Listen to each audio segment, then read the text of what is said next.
Hi, everybody. Many of you know me because of the work I do with your shelter. You've seen me at a conference or you've seen me at your shelter giving educational seminars for your staff and volunteers. But I also consult with private pet owners. And really, you know, the thing about consulting with private pet owners is that our goal, of course, is always to help them understand their animal better in hopes that we prevent surrenders to shelters. And so I was asked today for this conference to give a talk about how do we help people with some common behavior problems. So that's what it's about. So this is not about shelter stuff, which you're used to hearing from me. This is about the kinds of advice you need to give to people to try to resolve some of the things that they're struggling with in their home, right?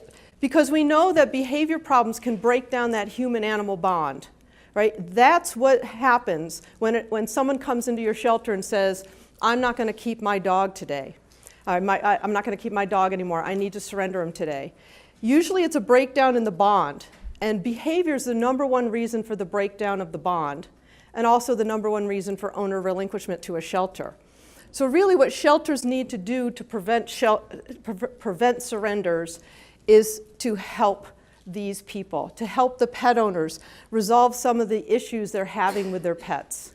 And of course, the more you help people, the more you improve adoption success and also safeguard that human-animal bond. So the more you know about the behaviors that people struggle with in their home, the better able you're going to be to help them. Either keep that animal from being surrendered to the shelter or to just improve that bond through understanding.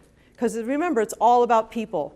Several people today talking about, you know, how a lot of us got into this business because we don't like people, we like animals better. Well, guess what? It's all about people. So it's really important to be able to educate them. So, you know, being able to learn the things you need to know in order to help people is really important. How many of your shelters have any kind of a behavioral helpline? Anybody? Okay, you got, and the NHS has a behavior helpline. Nobody else in the room has a behavior helpline? Really important to be able to be a resource for your community. You know, you can have information on your website and also have somebody that can answer the phone and answer some questions. But what I'm hoping for today is to give all of you some information about little tips to tell people on how to handle the common behavior problems that people have with their cats and their dogs. And I guarantee that some of you sitting here, or maybe all of you sitting here, is going to say, oh, my cat or my dog does that, and you're going to go home with a solution. Let's hope. So I'm going to start talking about some of the common behavior problems that we see in dogs. All right, the first one, the question you get, hello, shelter, my dog is barking too much. If he doesn't stop barking, I'm going to have to surrender him to the shelter. First thing you need to know is why dogs bark. Well, dogs bark for lots of reasons, but really it's one of the ways that they communicate is by barking. And there's lots of reasons why dogs bark. So you have to kind of know what the reasons are, and then we have to know how to handle each of those reasons. So dogs bark because they're trying to get your attention. They bark when they're bored. They bark when they're excited. They bark when they're frustrated. They bark when they're responding to some stimulus. And they bark because they're territorial. Lots of reasons why dogs bark. So if somebody calls and says, my dog is barking too much, if you don't help me, I'm going to have to surrender my dog to the shelter. First question is, when does your dog bark? What's the situation? So that you can identify what might be the trigger, right? So in order to help them, we got to figure out why this dog is barking. So you ask a lot of questions. When does he bark? All right, let's say they say, well, he barks all the time when he wants to get my attention. Attention-seeking barking is one way dogs say, hey, hey, hey, hey, pay attention to me. Hey, hey, hey, hey, let me out, play with me, whatever they're trying to get from you. The solution to attention-seeking barking, make the barking do the opposite. Okay? If barking is meant to get your attention and the barking actually does the opposite and chases you away, then that's not working for the dog. And one thing we know about animals is they do behaviors that work for them. If the behavior works, they're going to do it again. So if a dog is barking at you for attention, you say, shut up! Guess what? You just gave him attention. That dog is like, okay, got her attention now. Maybe if I keep barking, she'll get me what I want, okay? And so the solution to attention-seeking barking is to simply turn around and walk away. Close yourself in a bathroom, walk out the door, whatever you need to do to not reinforce that behavior. What if you find out that the dog is barking because he's bored? Well, most dogs are bored, I'm here to tell you. Many behavior problems stem from the fact that dogs are bored. Right? They're very smart animals. They need mental stimulation. So if your dog is barking because he's bored, you need to give him something to do. Enrichment means stimulating the brain. Make him work for things. Make him work for his food. Make him work for his treats. The idea is stimulate the brain. What if we find out that the dog is barking because he's excited? So anytime he gets excited, like you're going to take him for a walk. You pull out that leash, and that dog starts barking like crazy. The solution to excitement barking is to ignore the dog until he settles down. So again, if you pull out that leash and the dog starts barking, oh, I'm so excited, I'm so excited, and you put the leash down and walk away, okay, that didn't work. So the dog is going to learn that excitement barking doesn't get them what they want. Okay? What if we find out that the dog is chained out all the time and he's barking because of frustration? Right? We know that frustrated dogs, what do? They bark because they're frustrated. This happens in the shelter. It also happens in a home. And so if we see a dog, if we hear that the dog is barking because he's frustrated, well, he's out there on the chain all day and he's barking and my neighbors are complaining. Well, guess what? We got to get him off the chain. Remove the thing that's frustrating the dog. And that's the solution to frustration barking. Sounds simple, but you got to explain it to people. What about those dogs that are barking because they're responding to some stimuli? It doesn't matter what it is. Something is causing that dog to bark. So dogs bark because they hear a noise. Dogs bark because somebody knocks at the door. Some stimulus. Well, one solution to that kind of barking is teach them a quiet command. Anybody know how to teach a dog a quiet command? Right? We want to teach the dog, when he's barking, we say, okay, you're a dog, I get it, you're barking, you're going to let me know someone's at the door, you're going to let me know whatever the thing you're barking at. But what I want to teach you is, okay, when I say quiet, you stop barking. So how do we teach a quiet command to a dog? Well, basically, when he's barking, we got to get him to stop barking so we can teach him what the command quiet means.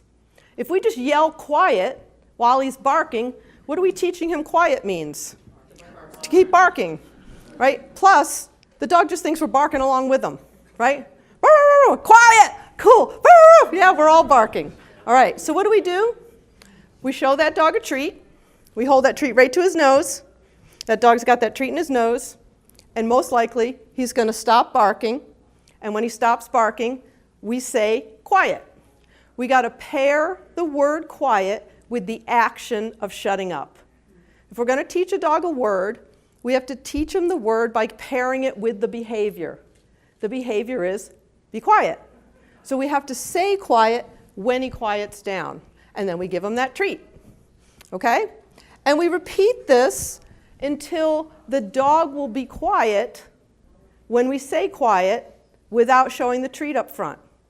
So we show the treat to just get him to do the behavior. We name the behavior. We reward the behavior. We repeat it till the dog gets it, and now we have a cue. So now pretty soon, dog starts barking. We say, quiet. He's like, oh, right, I get a treat. Shuts up, runs over to you for a treat. There we have a quiet command. Now, let's say someone says, my dog barks every time someone passes the house. Right? That's a stimulus. Someone's passing the house. Why do they do that? They do that because dogs are naturally territorial. This is one of the reasons why we domesticated the dog, because we wanted them to protect our property. And so barking at passersby is a normal dog behavior. And it gets rewarded every day. If you think about it, someone's walking by, and there they go. Okay, did my job. I chased that person away. Okay? And so how do we deal with that kind of barking? Well, first of all, we got to think about management. Management really goes a long way with some behavior problems. It's kind of like disease, right? Prevention is easier than treatment. And so it's the same idea with behavior problems. So we use management. If the dog is barking at things out the front of the house, we cover the windows in the front of the house so the dog doesn't see the passersby. And I always tell people to get the shades that come up from the bottom so they still have light in their house. They don't have to live in a dungeon so that their dog doesn't bark at passersby. You can also baby gate your dog to the back of the house so that they're not at the front of the house, or put them in a crate. Every time the dog practices the behavior and the behavior works, the behavior is going to get stronger and stronger and stronger. And so we have to prevent them from triggering to the passerby by not letting them see the passerby. And then when we have time, we can do some behavior modification. So the behavior modification we use to try to change the dog's behavior is called counter conditioning. So basically, we have to pair the stimulus of someone walking by with something the dog wants. So we're going to reward the dog for seeing someone walk by without barking. And pretty soon they see someone walk by and they say, "Hey, where's my treat?" Now this only works, of course, if you manage them at other times when you're not right there to work on the problem. Management is key. Okay, next behavior problem we hear about with dogs. My dog's digging up my yard. And of course, we got to find out why. Why do dogs dig up the yard? Well, there's lots of reasons why dogs dig. Some dogs dig because it's innate behavior for them. They're terriers. That's what they do. They dig in the ground to try to find some vermin down there. So the hunting, that's basically what they're doing. Some dogs dig because they're bored and it's just something to keep them busy. Some dogs dig because it's cool. You know, they dig up a nice cool piece of ground. Some dogs dig to escape.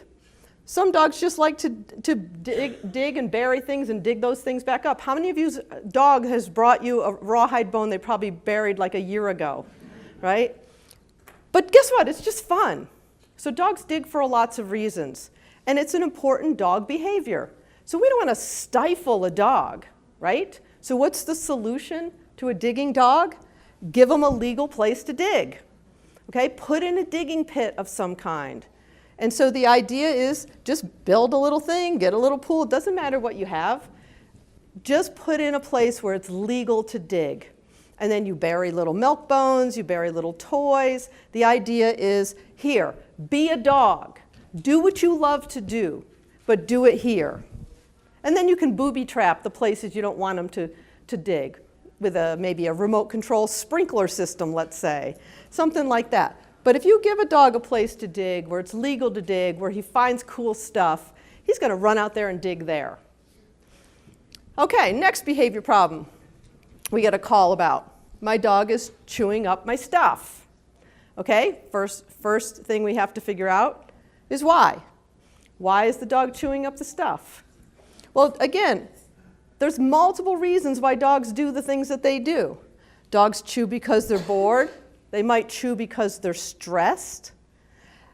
But a lot of times they chew just because it's fun, and dogs just like to chew stuff. And chewing on nice soft wood furniture feels really good on my teeth, get to sink in a little bit, right? So they're doing it not just to piss you off, they are doing it because they're dogs, and this is just what dogs do. And so the solution, oh, forgot about this part, right? Don't forget that dogs do not share our value system, right? So dogs have no idea the difference between your $100 pair of shoes and that toy you bought them at the store. They don't know the difference. What they're looking for is something interesting, novel, feels good on my mouth. Also, what's really nice for a dog, it smells like you. That's why they chew on your shoes. It really smells like you, okay? So the solution. Number one, provide them with plenty of appropriate chew toys so that they have a place and items that they are allowed to chew, and reward them for using those appropriate chew items. Rotate the toys. Novelty is key, right? So why do they go and chew on your shoe? Well, they have, you hear, oh, he's got like 15 toys. Well, those 15 toys have been sitting there for months. And they're bored of them. They're not interesting anymore. So I tell people, take 3 toys at a time and have them out. And every day you're going to change those toys So every day the toys are something new and interesting. So rotate the toys. Booby trap items you don't want them to chew. The best booby trap for this kind of behavior problem is something that tastes really nasty. So some of you have heard of a bitter apple. Bitter apple is one of them. I like Fooey. It tastes even worse than bitter apple. All right? The idea, if they're chewing on your table leg, you spray the table leg and you walk away, and the dog's like, oh, I had fun chewing that table leg yesterday. And they go over and chew on the table leg and it tastes icky. And then they say, ugh, yuck. Okay, that's not any good. Where's that toy? Okay, so the idea is make the things you don't want them to chew taste unpleasant. Just a little word of warning, if you're going to use this with your own dogs, don't get it on your hands and then put your hands near your mouth, because you will find out why it works for dogs. And then, of course, we have confinement. Now, when I say confinement in a crate, when you're alone, if your dog is a chewer, two things are important. Number one, the dog is properly crate trained. The dog isn't just shoved in a crate. You take your time to make the crate be a nice place. Give them their food there, give them a stuffed Kong there, have them in there while you're home watching television, not only just shoving them in there when you're not home. The other thing is sometimes dogs have separation anxiety. This talk is not going to delve into something as serious as separation anxiety. I would need a whole hour to go through that with you guys, right? But also that's really important to consider. But we're just talking about normal chewing behavior. All right, here's the next one. My dog rolls in anything stinky. All right? Well, why do they do this? Anyone know? Well, there's two theories. One, they just love the way it smells. Okay, so it's doggy perfume. Does your dog ever do this and they come to you all proud? They're like, yeah, smell me. Ah, it smells good, right? The other theory is that dogs do this because it's like a leftover ancestral trait, because wolves will often roll in stuff to cover their scent before a hunt. And so dogs aren't predators anymore, but sometimes these leftover ancestral traits pop up. My guess is it's probably a combination of both, or different for every dog, right? But that's what they do. What's the solution? Number one, you can keep your dog on a leash so he can't get to the stinky stuff, or you can teach him a good recall so that when you see him about ready to roll in the stinky stuff, you can get him back to you. Okay, so the idea is make sure that you have control over that dog, or just have lots of dog shampoo. Okay? Another behavior problem that sends dogs to the shelter is getting into the trash or surfing the counter. Right? So why do dogs do this? Dogs do it because dogs are scavengers. And really, we leave stuff on the counter, and there's always food in the trash. And so a scavenger is an animal that is an opportunistic feeder, which means they're going to try to get food whenever they can. Doesn't matter what you're feeding them, you're spending top dollar on the best food in the world. They are going to try to get whatever little crumb they can because they're scavengers. And so they're going to get on the counter and they're going to get into the trash can. Right? So dealing with that scavenging dog, this is what I have to remind you. We have a huge, giant brain compared to a dog's brain. And I tell people, use your big, giant human brain. What do? We put the trash can where the dog can't get to it. And we don't leave food on the counter. Or we don't let the dog have access to the kitchen. I can't tell you how many of my clients, and I say that to them, they're like, no, he should know better. Okay, well, one of the things you have to understand is that dogs don't learn right from wrong because they don't have morals. Dogs instead learn safe from unsafe. So a dog learns it is unsafe to get into the trash when you're standing right there because you yell at them. It is perfectly safe and very rewarding when you're not there. Okay? And so they're going to do it if you leave the stuff out. It is their scavenging nature, and they don't learn it's wrong to do. They just learn it's safe when you're not there, unsafe when you are. So we use our big, giant human brain to teach the dog, don't get into the trash. All right? Here's our next lovely behavior problem that we get calls about. My dog eats poop. Well, we find this very disgusting. Why do dogs eat poop? Dogs eat poop because they're scavengers, as I just said. And poop contains undigested food material. And a dog has up to 300 million scent receptors compared to our measly 5 million scent receptors. So a dog smelling a nice little pile of poop is smelling food particles, where we just smell gross, right? They're smelling stuff that to them smells good. And what I call kitty turds are tuna-flavored Tootsie Rolls, right? Well, that's what the dog thinks. And so what's our solution, right? If the dog is eating their own feces, which can happen, if it's not a medical problem, and it usually isn't, every once in a while there's a dog with a nutritional deficiency who eats their own poop. But you can add something to their food that in their GI tract renders the poop distasteful to the dog, all right? And so we can use something as simple as meat tenderizer. I usually start with pineapple juice, but they actually make a couple commercially available products for this. Forbid is one of them, and SEP, stop eating poop. So it's just a little powder you put on their food. They don't really taste it going in, but it does its thing in the GI tract, right? But really, environmental management is going to be the key. You're going to clean up that yard. Make sure that they can't go out there and have a snack in between meals, all right? Don't let them have access to the litter box if they're eating the poop out of the litter box. Or just say, okay, well, the dog's solving my litter box problem. Like, I don't have to clean the litter box as much. But that grosses people out.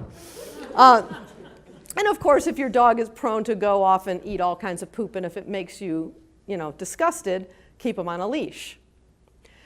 Really, eating poop is harmless, but we humans don't like it, especially when they come and give you a big old kiss when they get back.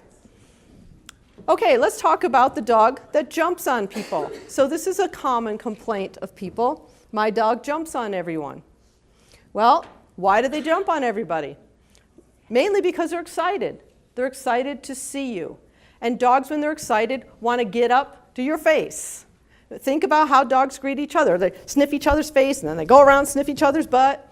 And they want to get up. They want to sniff our face. They want to jump on us, right? So they're excited, and they want to greet us. The other problem is that we reinforce jumping. Remember, any behavior that's reinforced is going to continue. And so whether you pet the dog or even yell at the dog, you're actually reinforcing it. So the dog jumps and you say, no, off, off. And then say, good boy. What did you just teach them? Jump up and then get down and you get praise. That's what you just taught them. That's called a behavior chain, right? And dogs chain behaviors together all the time. So you think, oh, I taught him I only praise him once he gets down, right? But guess what? No, you just rewarded him for the chain. And so the solution to jumping, number one, we got to make our greetings much more low-key because they're really excited to see us. We're excited to see them. So we're like, yay, mommy's home. But guess what? That's going to get them all excited. Keep your greetings more low-key. But never reinforce the jumping. So first thing, you could just simply ignore it, like this person's doing. Or you can do one better and actually make that jumping chase you away. Remember, dogs do what works. You walk in the house, dog jumps on you. If you reward it in any way, they're going to keep doing that every time. But if you walk in the house, the dog jumps on you, and you turn around and walk right back out, dog is like, huh, that was weird. All right? Wait a few seconds, walk back in, dog jumps, you turn around and walk back out. The dog is like, okay, that's not working anymore. They might try 3 or 4 times, especially if you've been rewarding it a lot. But dogs are trial and error learners. They're going to try something. If it works, they're going to keep doing it. If it doesn't work, they're going to try something else, right? And so you walk in, they're like, okay, jumping's chasing her away. Let me try just not jumping. Yay, good boy! And then you reward them, okay? The idea is you communicate what works and what doesn't work. But of course, teaching them to sit as a greeting is a great way to stop the jumping and ensure that when the dog tries something else in their trial and error learning, they don't try something that's even worse than jumping. Okay, because sometimes they'll say, okay, jumping doesn't work, maybe I'll just grab her by her arm. Well, that's worse than jumping. So we want to teach the dog to sit. Okay, so the idea is don't reward the jumping, reward what you want instead. So whenever someone comes to me, a private pet owner, and says, Kelly, my dog does X, and I don't want him to do that anymore. The very first question I have for them is, what do you want him to do instead? Because we got to teach them that. We can't just get rid of X. We got to fill in the gap. And that's what teaching a dog to sit helps with filling in the gap. How do we teach a dog to sit? Very simply. Dogs sit all the time. Every time you see him sit, say, good boy, and go over and give him a treat. Pair the word sit with the action. Pretty soon he's sitting all the time. Most dogs learn how to sit in a matter of minutes. Okay, what if our behavior problem is my dog pulls me down the road? My dog's pulling on leash. It's a very common behavior problem. People end up not walking their dogs because of it. And when they stop walking their dogs, then their dogs are just kind of confined to the house or maybe the backyard. They get bored. They get in trouble. We know that we have to stimulate our dog mentally, physically, and that's what a nice walk does. But if they're pulling on the leash, people aren't going to walk them. Okay, why do dogs pull on the leash? Number one, they're really super excited. They're excited to be out on a walk. It's exciting out there. I spend most of my day in this house. Now you come home from work, you're going to take me for a walk. They're excited. Dogs also have what we call opposition reflex, which means that they pull against pressure. The more you pull back, the more they pull forward. That's why they basically choke themselves when you're walking them down the street. Okay? But also, we've never taught them not to pull.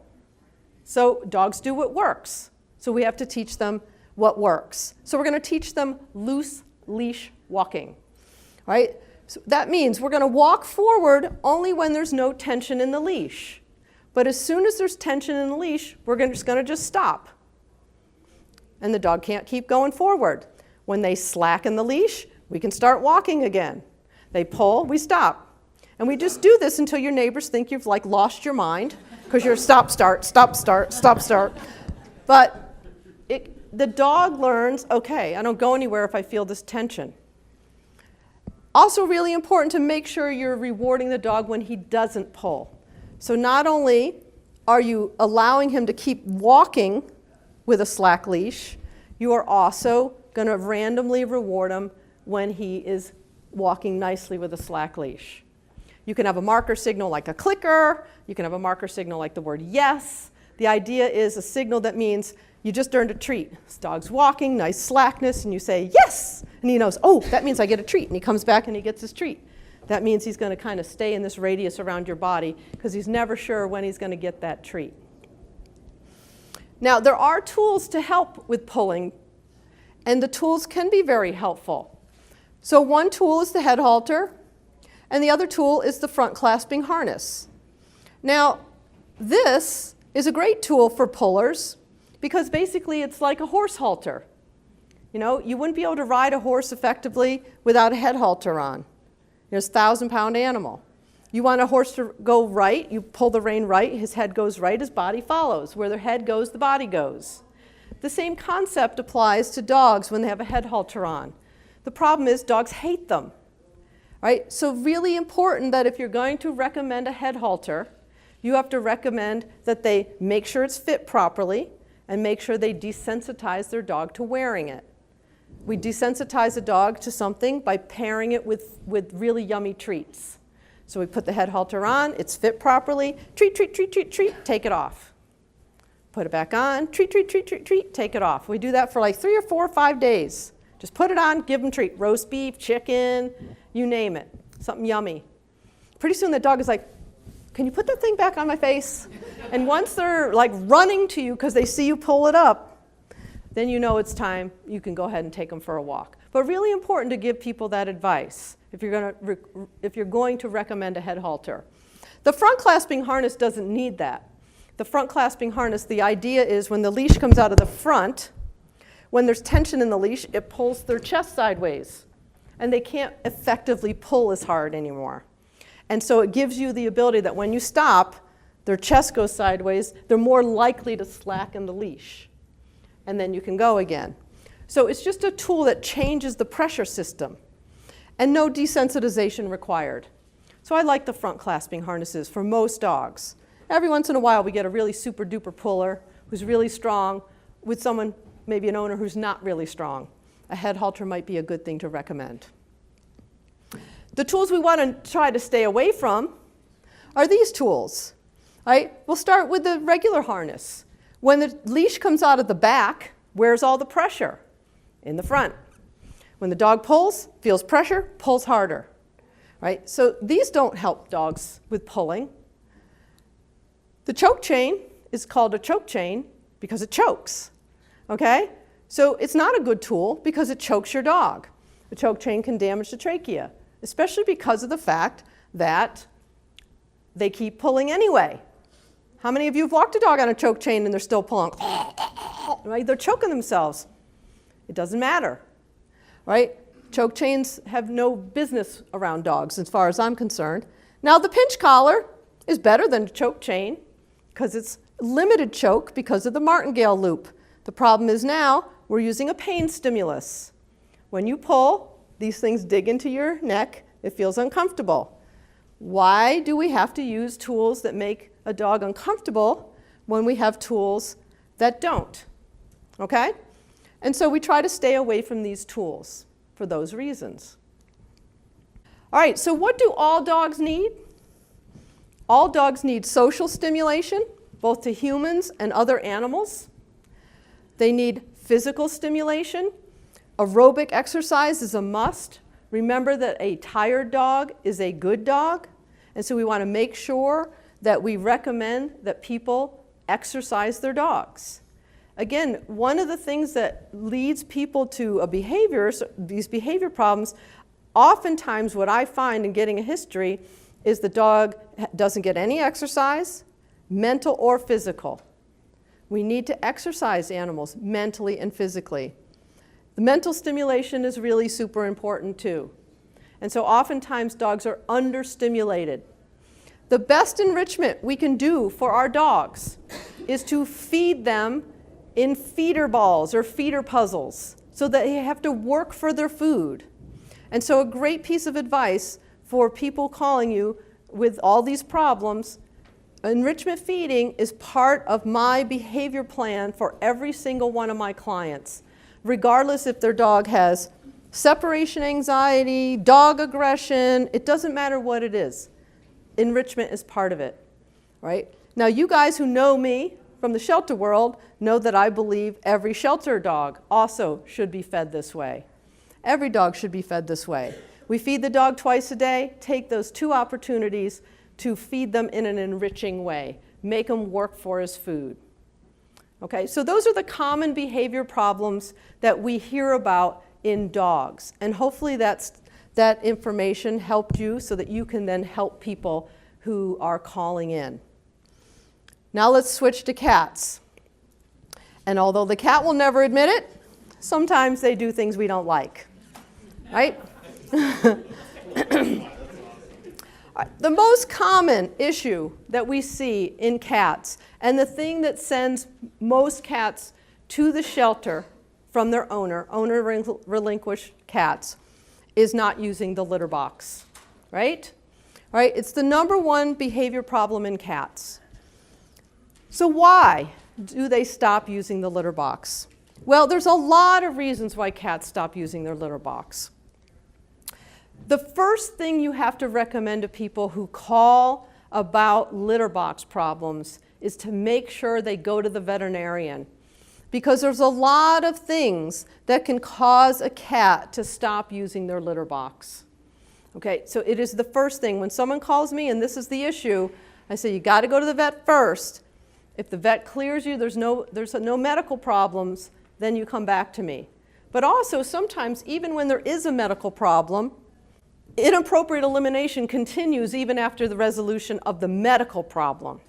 because cats can form a negative association.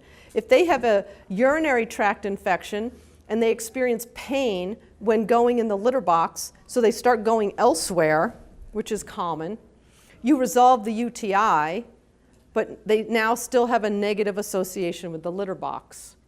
And so oftentimes, even once we resolve the medical issue, they have to come back to me and talk about the behavioral part of it. Okay? So once we've ruled out medical problems or cured the medical problem, we have to go beyond that and try to figure out why the cat is not using their litter box. Oftentimes, it is about the litter or the box, something the cat doesn't like, right? Sometimes they don't like the litter. How many of you have been to the grocery store lately in the litter aisle? How many kinds of litter are there? Hundreds, right?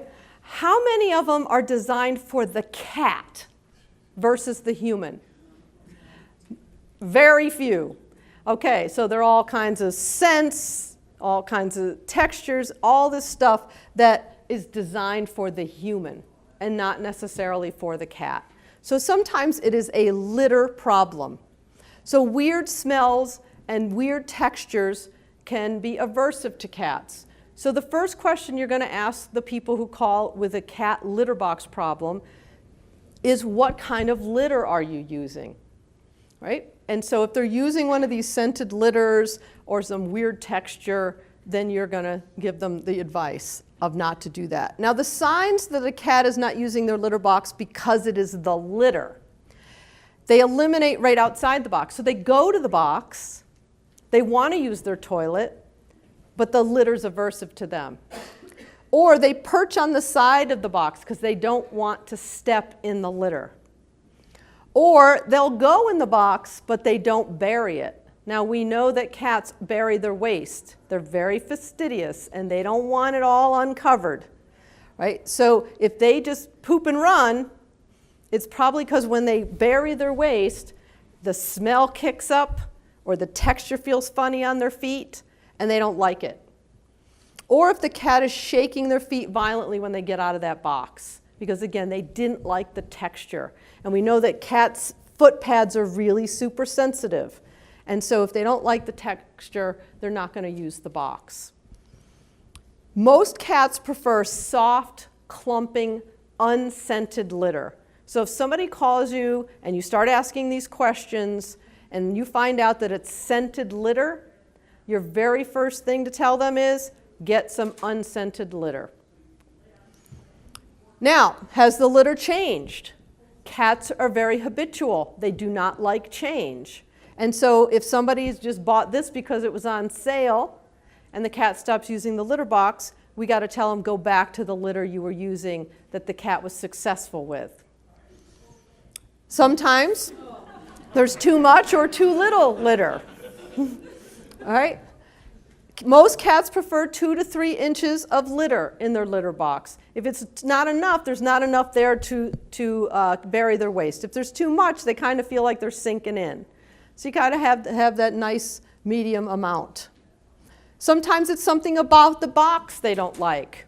Covered boxes often are a big trigger to not using your litter box. So the best analogy is a porta potty. How many of you really, when you have to go and there's the porta potty, and you're like, ugh, do I have to go that bad? Right? All right. So this is basically a porta potty for your kitty. And that's going to trap the odor. Why do we use covered boxes? Are they for the cat or are they for the human? They are for the human. Because they trap the odor, we don't smell it as much. Because they don't kick the litter all over, you don't have to sweep as much. This is for the human. And cats oftentimes will stop using their box if it's a covered box because it stinks in there. And so if they say, oh yeah, I have a covered box, well, take the cover off the box. Let's see if that solves the problem. Sometimes that automatic cleaning litter box is scary, right? If they just go in it and the thing senses some stuff and automatically goes to scoop it, that mechanism can be really scary to cats. But oftentimes those things, the surface that they have to go in is too small. Which brings me to that. The box is too small, right? You know, cats, it's like another analogy. I know I'm on film, but whatever. Can you imagine pooping in a coffee cup? Okay? Would you like to poop in a coffee cup? I don't want to know if you've tried. But they don't want to poop in a coffee cup. All right? Give them the biggest litter box you can find. And so the idea is you make that litter box really big. I like these big things, the storage things you put under your bed instead. The bigger the better, because now the cat's like, yeah, baby, look at all this room I got. Liners are used. Cats don't like them. They smell funny, and sometimes they get their claws stuck in them. If they're using liners, tell them to stop using the liner. Or the box is too dirty. All right? Yeah, it's gross, isn't it? Cats are very fastidious. They don't want to go in a dirty box. Boxes should be scooped every day and completely changed once a week, because even if you scoop it, you're leaving stuff behind. Sometimes the stuff you use to clean the litter box is aversive to the cat. And so any kind of household cleaner is going to be a smell that cats don't like. And so we tell people you're going to clean that litter box either with just basic mild dish soap or some enzymatic cleaner, rather than some other household cleaner that has a strong odor. Sometimes the box is old, so no matter how clean it is, what happens is the urine gets caught underneath between the plastic layers, because as they scratch it, their little nails dig off the surface, and now the urine gets stuck in there. So recommend that they change the litter box, because litter boxes should be changed once a year or so. But of course, you want to stick with exactly what's been working for you. You don't go to something different. Sometimes the box is in a bad place. All right, it's too isolated down in the basement or too exposed in the hallway. Or it lives next to the giant white monsters. Right? If a cat is trying to use the litter box and all of a sudden, you know, the washer goes to spin cycle or the dryer buzzes, the cat's going to pair that negative thing with the litter box and they're going to stop using it. The litter should never be near the white monsters. All right? Sometimes the litter box is where they can be bothered by other cats or, you know, the nosy dog waiting to eat what comes out. All right? So cats prefer a private location with easy access and plenty of visibility. Sometimes a surface preference can develop. So a cat stops using his box for all the reasons we just talked about, and then they decide, yeah, you know what? I like using this better.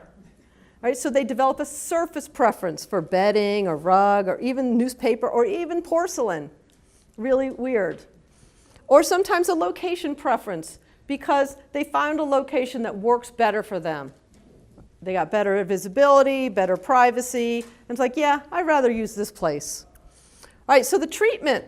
Number one, find and remove all of the odor. Using a black light, most pee will fluoresce. And so then we can use some of these products to try to get rid of the odor. If the odor's there, the cat's going to keep going back there. All right? We can change the significance of the area where they're going. All right? So we put their food there, we leave treats there, or we play with them there, we put their bed there. They're not going to poop and pee where they do these things. So once you've neutralized the odor, you change the significance of that area. All right, we can make it less appealing to the cat. We can put some smell aversion there. These are the scents cats don't like. Some texture aversion. You know, we can use aluminum foil. We can use these little rug runners that have those little nubbies that dig into the carpet, nubby side up. Right? The idea is they don't want to go over in that area anymore. We can use deterrents to keep them away from that area. Right? But these deterrents don't work because what does the cat learn? It's not safe to go there when you're standing there with a squirt gun. Perfectly safe when you're not. Right? So some of the remote control or motion detector scat that just sprays out air, or the motion alarm. The idea is try to teach the cat that place is not safe anymore. For surface preferences, we try to put the surface that the cat has now developed a preference for in the litter box. Try to get them to at least use the litter box. And then we can slowly add litter until we've gotten them back into the box. For location preferences, put the litter box where they have decided I'd rather go here. If you don't like it there, you can slowly move it an inch a day to where it's more preferred for you. But put it where the cat wants to pee or poop. And of course, we can draw the cat back to the box with some of these products. Right? Cat Attract is a great one. They have a litter and an additive. And there's different kinds of litter additives that draw the cat back. Once we resolve the issue, we got to get them oftentimes back into the box. The next behavior problem is spraying. And spraying, of course, is different than just not using your litter box. Spraying is a marking behavior. It is normal cat behavior. It's not something they do just to make you mad. This is normal cat behavior. Right? Spraying inside the house is oftentimes a social problem. It's about issues with other cats. So either there's issues between the resident cats, or you brought a new cat home, or there's cats outside. Or you just have too many cats. I won't ask you to raise your hand if you have more than 10 cats, but typically if you have more than 10 cats, someone's going to be spraying. That's a lot of social stress. Right? Stress and anxiety can also trigger spraying in cats. So the cat might spray whenever they become uncomfortable. Change in routine, they get randomly punished for things they don't understand. Something new in the environment can sometimes trigger them to spray. Basically, they don't like the smell of the new thing, so they say, oh, let me make that smell like me. And they spray it. Sometimes someone new in the environment, right? Someone that they don't particularly like, someone's not nice to them, they just want to cover up the scent of this not so nice person. Right? So treatment for spraying. Make sure the cat's neutered, number one. Right? When we neuter a cat, oftentimes we're going to see a rapid decrease in spraying. Unneutered male cats are going to spray. That's all there is to it. But spraying is not a gender thing. Males and females spray, and spayed and neutered cats spray. So even though I'm telling you to neuter the cat, that doesn't necessarily mean that they're going to stop spraying. It also doesn't mean that if they are spayed or neutered, that it isn't that they're spraying. It is a territorial behavior we see in cats. All right, we're going to clean all the marked areas with an enzymatic cleaner. We're going to restrict access to the preferred marking location. We're going to reduce visual access to the outdoor cats if that's what's causing them, or try to deter the outdoor cats with some motion detector sprinkler or something. And if it's an issue between the resident cats, we're going to go ahead and separate them and try to improve their relationship. And we're also going to try to improve the relationship with the bad human, the new boyfriend. Okay? How do we improve a relationship? Through counter-conditioning. Make the thing they don't like predict something they do like. Feel Away is the synthetic version of the facial pheromone that cats emit when they're calm and comfortable. And it has a calming effect on many cats. And it can reduce urine marking, because urine marking is often about stress and anxiety. But it's also a marking behavior. Cats mark with their pee, and they mark with their facial glands. If we can switch their marking strategy, that would be a really great thing to do. All right, the next behavior problem we see in cats, my cat is aggressive. Right? Well, there's lots of different kinds of aggressive behavior in cats. The first one is play aggression. Got to remember, cats are predators, and their play simulates aspects of the hunt. And so their play oftentimes seems aggressive to us humans. Right? Cats also have little motion sensors in their eyes. Motion triggers their play aggression. So you walk by, that's motion, they're going to come after you. And so this is just normal cat behavior. The treatment for play aggression, play therapy. If the cat is attacking you in play, we're going to play with them in a more appropriate way. Every day, around the same time, because cats are very habitual, we're going to play with them. You're going to interrupt the behavior if they're coming at you. Interrupt it. You know, do something that maybe the cat stops. And we're going to redirect the attack. So I like to tell people who have this kind of cat, have a little toy in your pocket. You see that cat, you know he always gets you when you go by that dresser. You take that toy and you throw it the other way, and he'll go get that instead of you. Now, some cats become aggressive when they're afraid. And scared cats oftentimes show aggressive behavior because they're being defensive. We got to be able to recognize when a cat is feeling afraid with their body language, ears back, their back arched, pupils dilated, hair puffed out, they're hissing, spitting, or growling. The treatment for fear aggression in cats, first of all, recognize and remove the fearful stimulus. If you can't, we're going to desensitize them to the fearful stimulus. Let's say the fearful stimulus is a new baby. Well, you're not going to get rid of the new baby, hopefully, all right? But you're going to desensitize the cat to the new baby. The cat gets tuna fish every time he's in the room with the baby, all right? But don't attempt to interact with a scared cat, because that's when you get scratched. Redirected aggression. Cats are notorious for redirected aggression. They get upset about one thing, and they redirect that arousal and anger onto something else. Right? So the treatment, we got to learn to recognize when a cat is agitated and stay away. How do we know? Their tail's twitching. Right? That's a great thing to tell you that they're getting agitated. And we want to remove or desensitize the cat to that, whatever the stimulus is that makes them upset, like the outdoor cats. Some cats have what we call petting-induced aggression. And petting-induced aggression usually is because they have a low threshold for tactile stimulation. And so, you know, you pet them a couple times, and then pretty soon they're like, okay, that's bugging me. Stop petting me, right? Sometimes it's a buildup of static electricity. You might not feel the little shock, but as you pet them, it's building and building and building, and they feel it. And sometimes they do it because you just touch a forbidden body part. And so how do we treat petting-induced aggression? Number one, respect the cat's petting preferences. You know what? Just learn what the cat likes and doesn't like. And respect their limits. Okay, I know I can pet you 3 times. If I go farther than that, you're going to get me. So I'm only going to pet you 3 times. Right? Learn the signals that indicate the cat's getting agitated. Their ears go back, their tail twitches, their pupils dilate.